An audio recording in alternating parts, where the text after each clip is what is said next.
We engage in behaviors that make us feel better or more pleasant. Perhaps we take the long way home and walking home and in a good mood, or extend our workout when we're feeling energized. When we feel more pleasant while engaging in particular behaviors, we're more likely to engage in those behaviors again in the future. Thus, feeling more pleasant on that walk home or during that workout will likely lead us to repeat that behavior again in the future. My name is Derek Hevel, and I'm a doctoral candidate in the Department of Kinesiology. This basic premise of engaging in behaviors that make us feel more pleasant, which then increases the likelihood of engaging in that behavior again in the future, is the focus of my research. We know that physical activity has both mental and physical health benefits, like decreased risk for depression or cardiovascular disease. Despite these benefits, few emerging adults, or those between the ages of 18 and 29, engage in the recommended amounts of physical activity.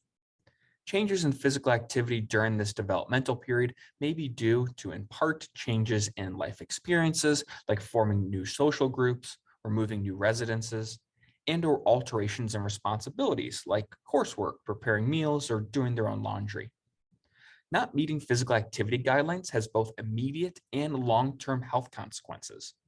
Therefore, determining a feasible method for increasing participation is imperative for the health and happiness of these emerging adults. One way that we might be able to enhance physical activity participation is to focus on how feeling more pleasant during physical activity is linked with future participation.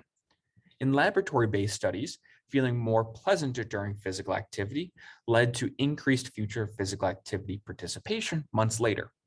Yet, little work has investigated the associations in everyday life due to methodological challenges. New methodologies using smartphones and physical activity monitors can be used to assess feelings of pleasantness during physical activity participation in everyday life. In the current study, participants wore an activity monitor to determine when an individual is engaging in physical activity for at least 10 minutes at a time.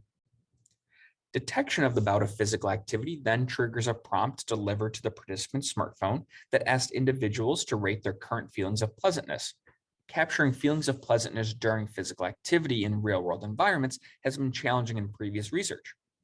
But pairing smartphones and activity monitors can capture most, if not all, physical activity bouts and related feelings of pleasantness in the context of everyday life.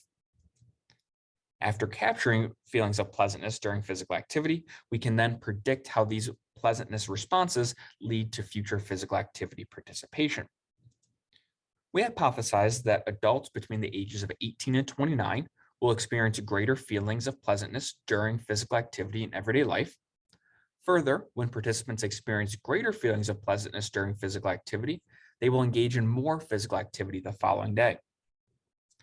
I want to share some preliminary findings from 76 emerging adults who were, on average, 23 years old, with 70% of the sample identifying as female, 50% identifying as white, and 42% identifying as Black or African American. The results suggest that when participants engaged in physical activity, they felt more pleasant compared to their typical level of pleasantness.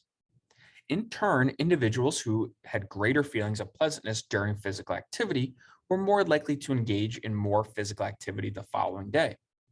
Together, while there are some nuances between the types of pleasantness and physical activity, these preliminary results seemingly support the hypothesis and the hypothesized association. We plan to finish data collection on our full sample of 81 emerging adults by the end of March 2022. This work has several implications for applied practice and interventions.